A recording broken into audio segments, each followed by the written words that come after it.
Reaksi pendahuluan yang kelima yaitu pengendapan hidrogen sulfida. Jadi di sini sampel yang digunakan berupa larutan terdiri dari yang pertama BiNO3 2 kali, CdSO4, CuSO4, NiCl2, dan ZnSO4. Kemudian kelima sampel ini ditambahkan dengan NH4OH encer sebanyak 2-3 tetes.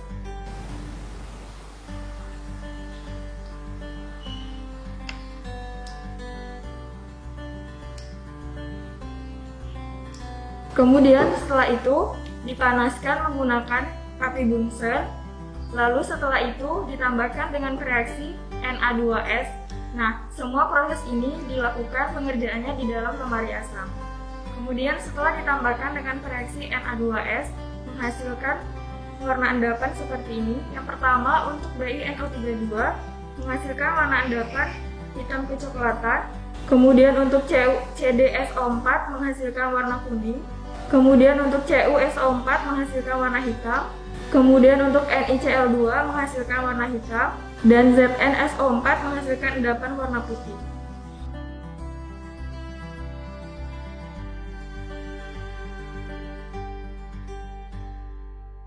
Reaksi pendahuluan yang ke-8 yaitu membedakan Cl-, Br-, dan I-. Di sini kita menggunakan 3 sampel. Yang pertama adalah KCl, KBr, dan juga KI. Masing-masing dari sampel ini ditambahkan dengan reaksi. Yang pertama ditambahkan dengan reaksi HNO3 masing-masing 1 tetes. Kemudian setelah itu ditambahkan dengan reaksi AgNO3.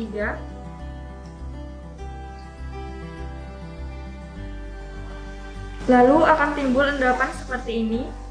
Kemudian setelah itu akan timbulnya endapan, di mana KCl endapannya berwarna putih, kemudian KBr endapannya berwarna putih kekuningan, lalu yang KI endapannya berwarna kuning. Kemudian endapannya dipisahkan dengan filtratnya menggunakan sentrifuge. Kemudian setelah disentrifuge, untuk sampel KCl ditambahkan lagi dengan reaksi Na4OH akan larut.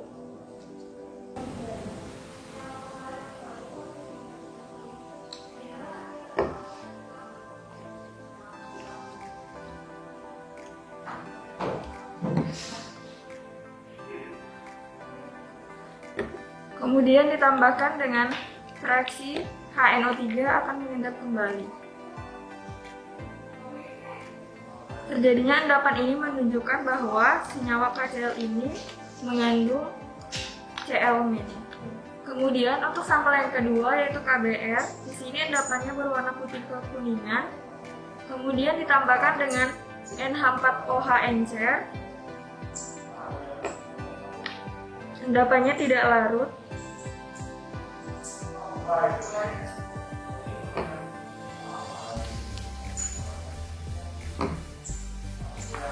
Kemudian ditambahkan lagi dengan NH4OH pekat.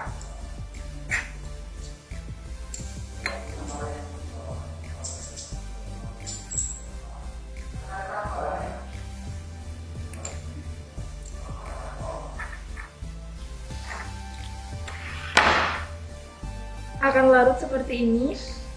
Kemudian jika ditambahkan dengan reaksi HNO3 akan mengendap kembali, yang menunjukkan bahwa terdapatnya ion Br-.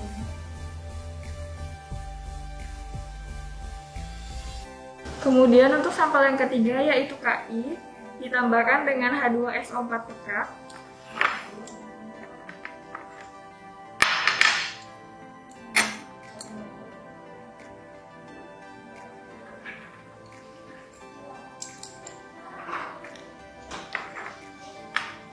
Setelah ditambahkan dengan H2SO4 pekat tidak larut, yang menunjukkan bahwa adanya ion dari imin.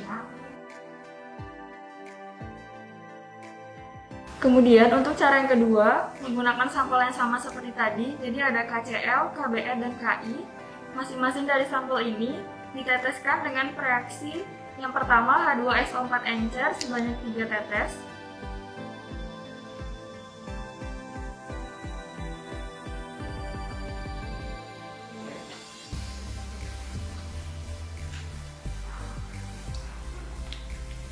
Kemudian ditambahkan dengan reaksi CHCl3 sebanyak 3 tetes juga.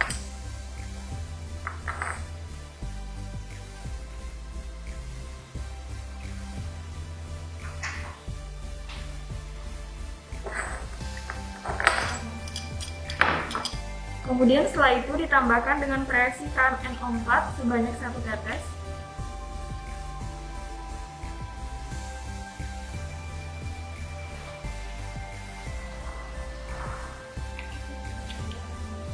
Kemudian dikocok. Kemudian setelah dilakukan pengocokan, untuk KCl akan menghasilkan lapisan CHCl3 tidak berwarna seperti ini. Kemudian untuk KBr menghasilkan lapisan CHCl3 berwarna coklat. Kemudian untuk KI menghasilkan lapisan CHCl3 berwarna ungu.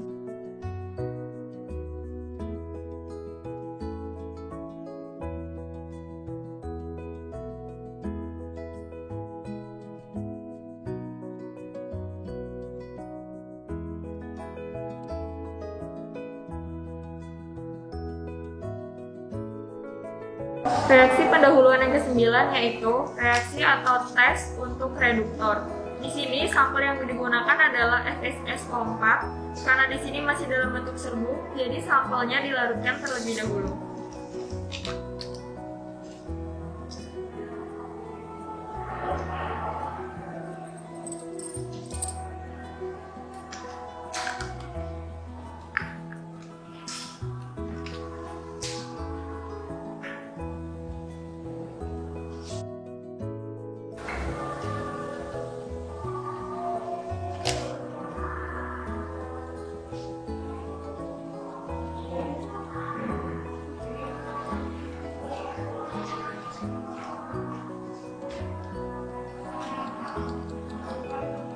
Kemudian setelah larut, sampel ditambahkan dengan reaksi H2SO4 encer sebanyak 2 tetes.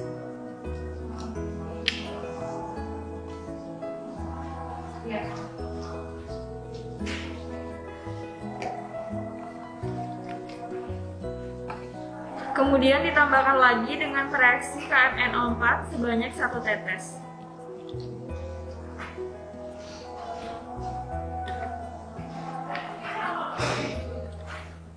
Kemudian setelah itu dikocok.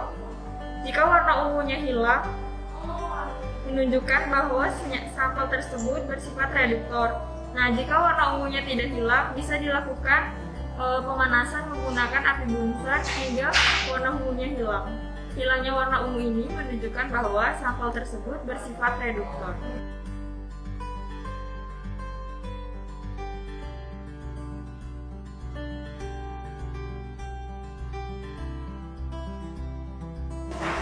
Reaksi pendahuluan yang ke-10 yaitu reaksi atau tes untuk oksidator. Di sini sampel yang digunakan adalah KNO3. Langkah pertama yang dilakukan adalah memasukkan sampel secukupnya ke dalam papan penetes.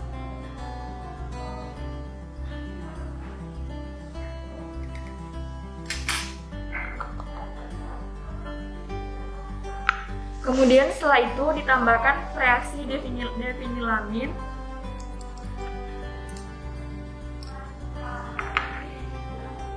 Jika terjadi perubahan warna kehitaman, menunjukkan bahwa sampel tersebut bersifat oksidator.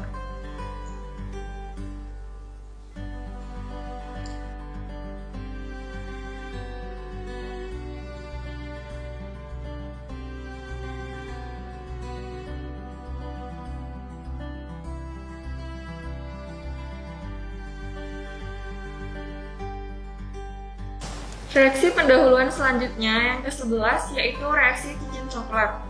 Di sini sampel yang digunakan adalah KNO3. Langkah pertama yang dilakukan adalah melarutkan sampel terlebih dahulu.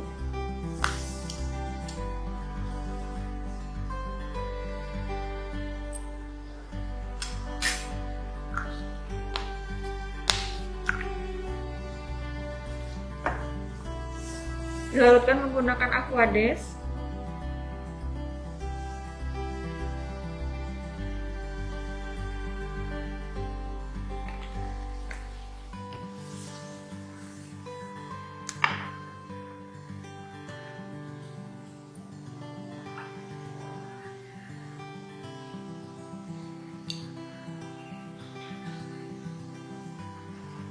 seperti ini. Kemudian langkah selanjutnya membuat FeSO4 jenuh.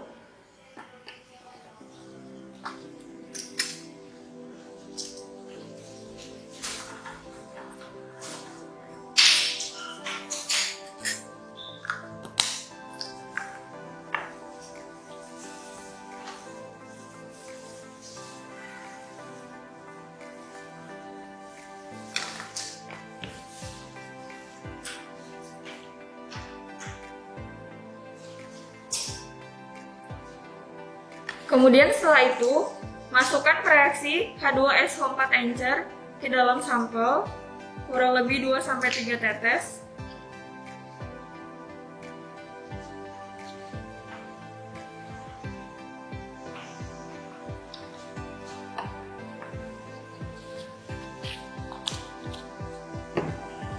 Lalu kemudian setelah itu, tambahkan FeSO4 jenuh tadi ke dalam sampel yang sudah ditambahkan dengan H2SO4 encer.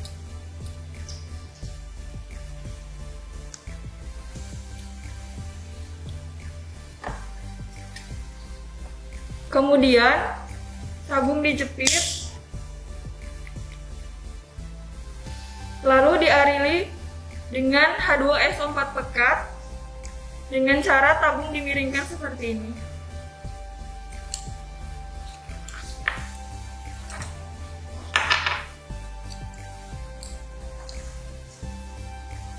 H2SO4 yang ditambahkan sama banyak dengan larutan yang ada di dalam tabung.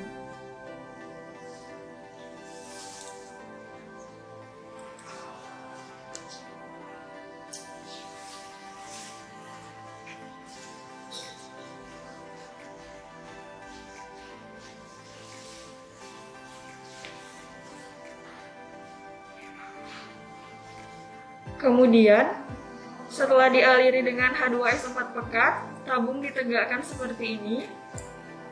Lalu diamati. Reaksi cincin coklat dikatakan positif apabila terbentuk cincin coklat seperti ini. Reaksi pendahuluan yang ke-12 yaitu reaksi asetat. Cara pengerjaan untuk reaksi asetat ini sama dengan reaksi penyelidikan gas sampel D yang menggunakan NaC.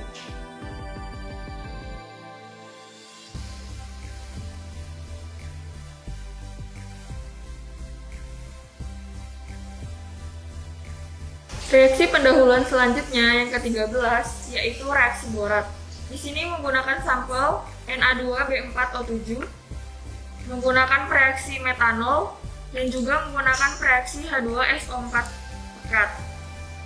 Jadi di sini sampel dimasukkan ke dalam cawan porselin.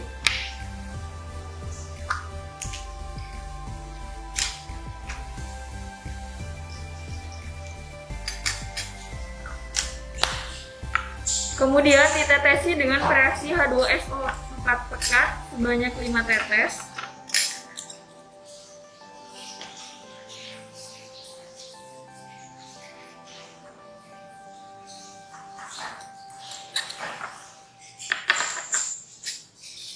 Kemudian ditambahkan juga reaksi metanol sebanyak 5 tetes.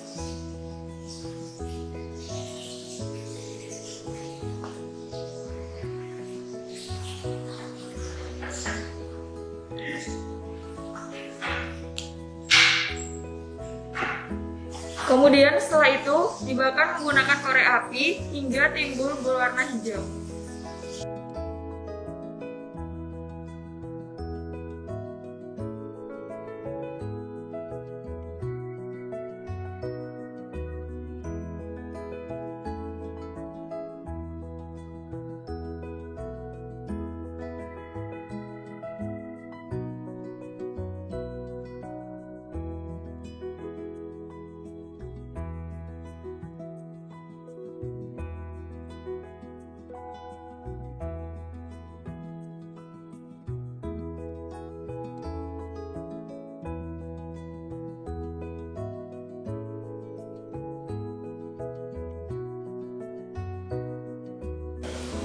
Reaksi pendahuluan selanjutnya yaitu ke-14, reaksi amalgam.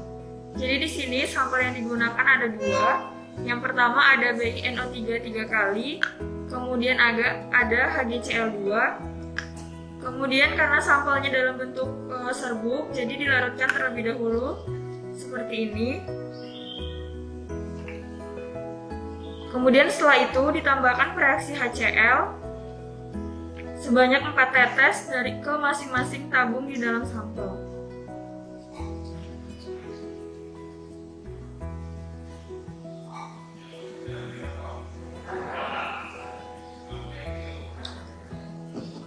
Setelah itu dikocok.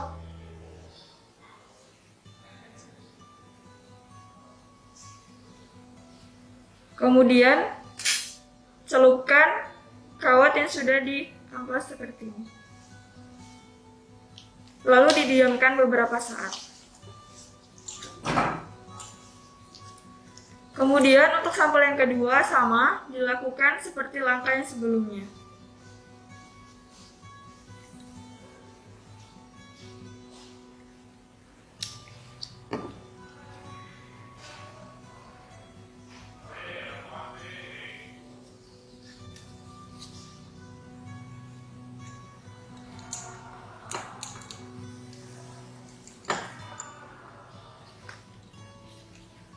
Kemudian, setelah didiamkan beberapa saat, lalu diamati pada masing-masing kawat, di mana pada kedua sampel, pada ujung kawat terjadi perubahan warna mengkilap. Kemudian, untuk membedakan antara Hg dan Bi, maka kawatnya akan dibakar.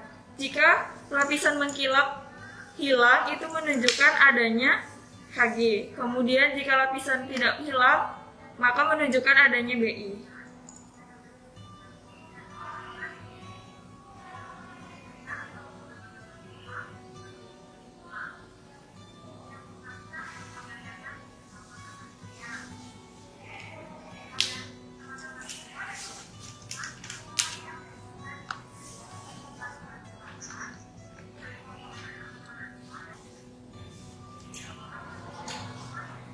Jadi seperti ini yang menunjukkan bahwa lapisan mengkilap pada sampel HgCl2 menunjukkan bahwa reaksi amalgamnya positif.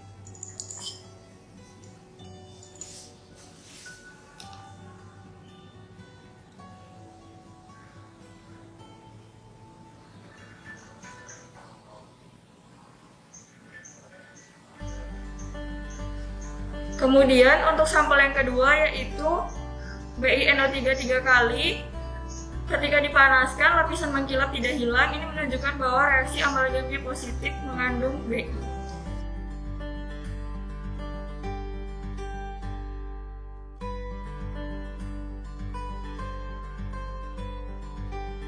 Reaksi pendahuluan selanjutnya yang ke-15 yaitu reaksi kristal.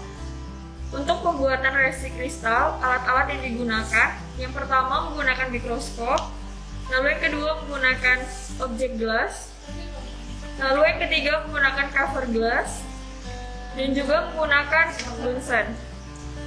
Langkah-langkah untuk pembuatan reaksi kristal, yang pertama, sampel diteteskan di atas objek gelas, kemudian ditambahkan dengan reaksi, lalu dipanaskan sebentar menggunakan api Bunsen, kemudian ditutup kembali menggunakan cover gelas, lalu diamati menggunakan mikroskop. Kemudian setelah ini, kami akan menampilkan gambar hasil dari reaksi kristal.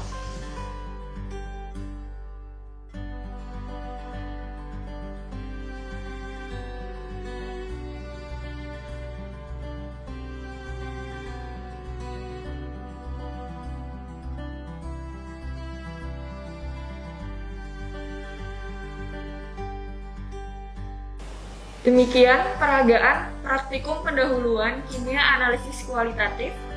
Terima kasih atas perhatiannya, semoga bermanfaat. Wassalamualaikum warahmatullahi wabarakatuh.